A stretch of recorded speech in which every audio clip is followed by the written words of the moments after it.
น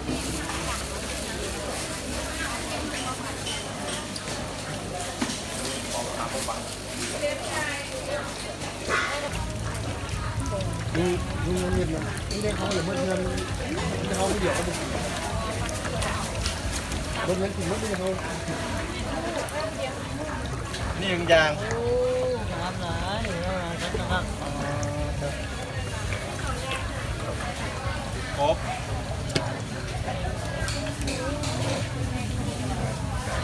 ดุกแล้วนี่ตัวเนี่ยมันจะมี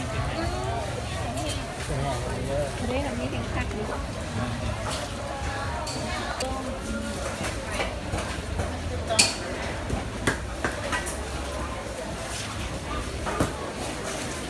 ได้ฝันไง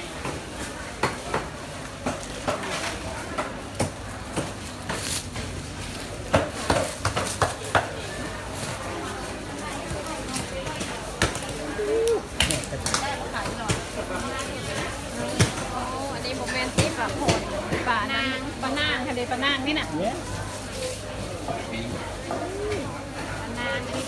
โลเท่าไหร่ปานาง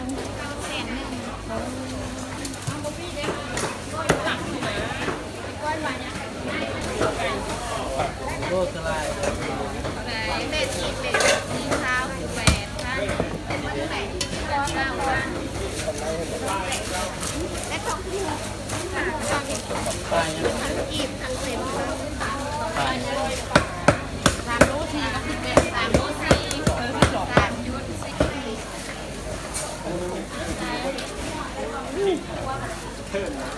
เข้าเดียวกันค่ะ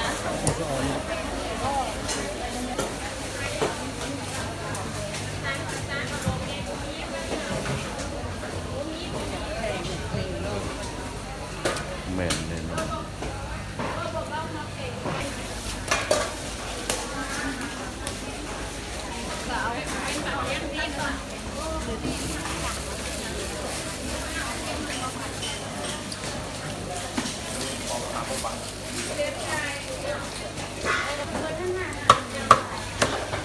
เราหัวเลย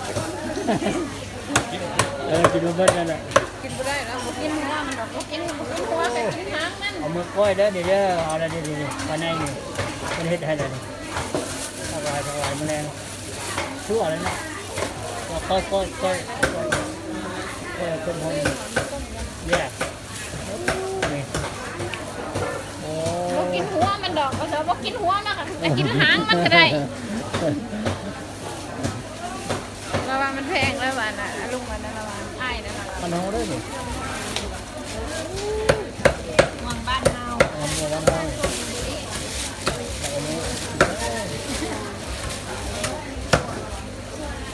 ไม่บ่สุด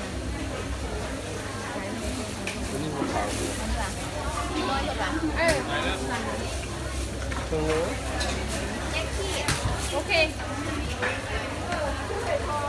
อุ้ยมันเต้นโอ้ my god ด้วยแล้วก็นี่อยู่พูดด้วยบาเต้น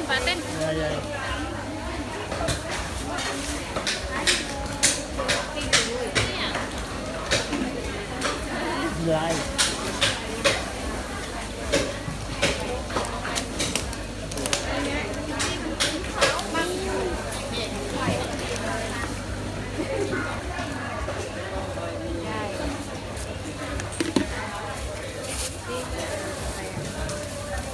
ที่มันนั่งเป็นโมโก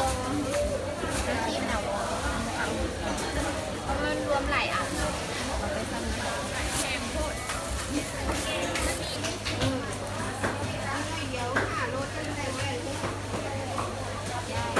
เป็นล้านเป็นแสนเงินอยู่ที่นั่น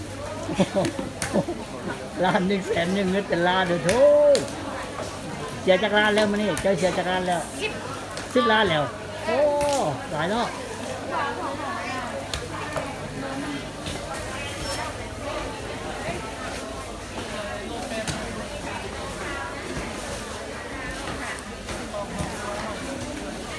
ย่าง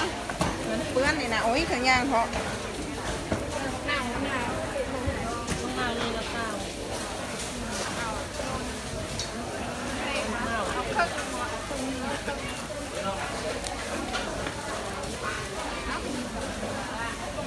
ผักกาดทำไม่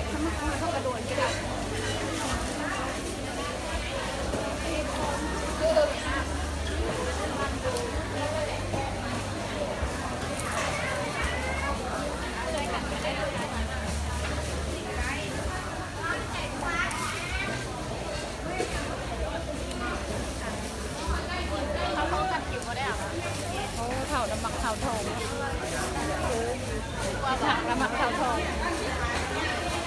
มัดสามกับมัดเอาทองไว้เท่านั้นเองเนี่ยมัดอะไร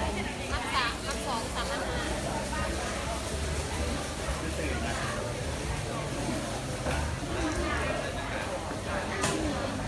ตัวของพ่อของรับมีแล้วเหรอมีแล้วข้อนี้20,000 20,000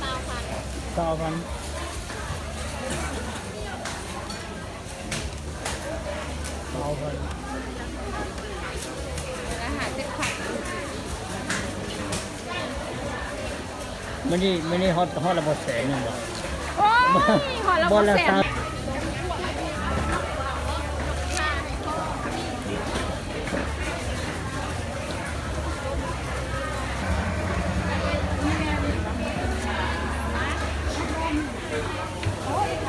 นี่ผักหวานนี่ผักหวาน พอประกาศ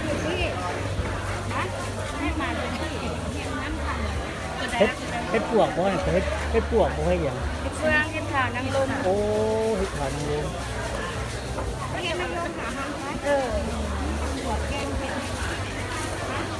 หน่อยได้ก่อน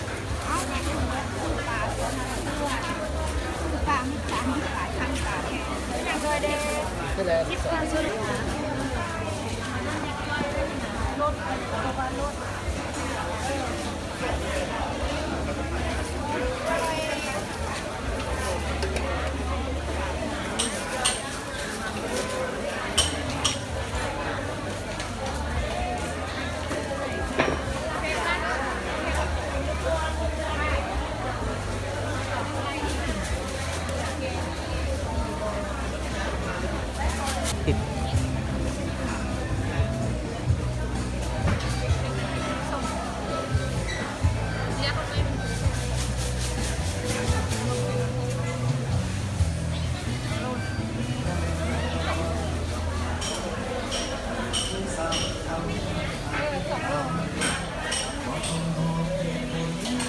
นี่มันหน่อยได้ดีได้ โอ้โลเท่าไหร่ สาว 20,000โอ้ย สอง 20,000มังเงาะ20,000เด้อ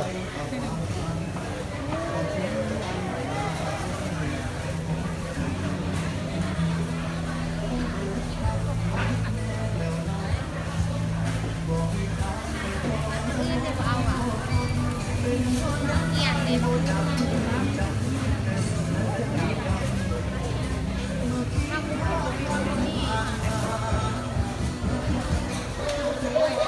ยงอีกแล้วแสบอีกน้ำเย็นด้วย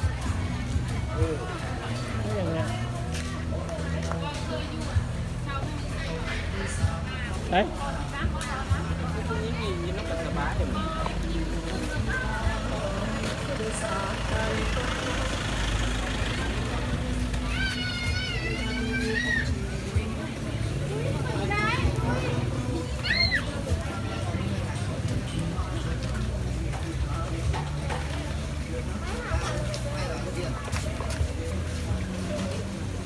ไข่ปีก ปีกไข่ปิ้ง ข้าวปีกเลย โอ้ปีเนาะโอ้ ปีกข้าว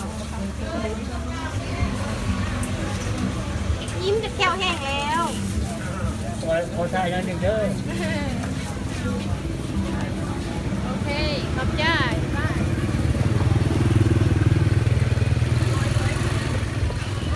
ไปแล้วเพื่อนพูดเนาะไปแล้วผมก็ใจอยากซื้อกินว่าน้ำเย็นบอกว่าค่ะถ้าเอาแล้วน้ำ น่ากินเอาแล้วสิ ว่าจะย่างบ่เนี่ย ห่วย ได้หมักมันขุด ซื้อมาให้ทุกพ่อแม่มันมังคุดเดี๋ยวเรากินเลย โลเท่าไหร่โลเก้าในมะพร้าวเวลาได้กินเปิด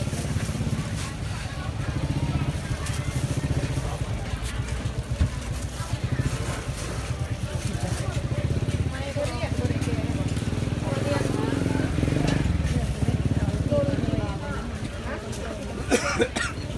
ถ้าอยากมาก็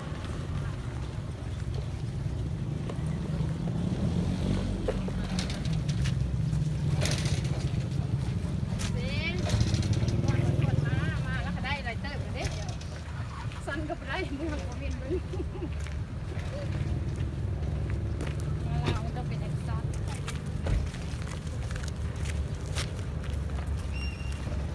มาแล้วว่า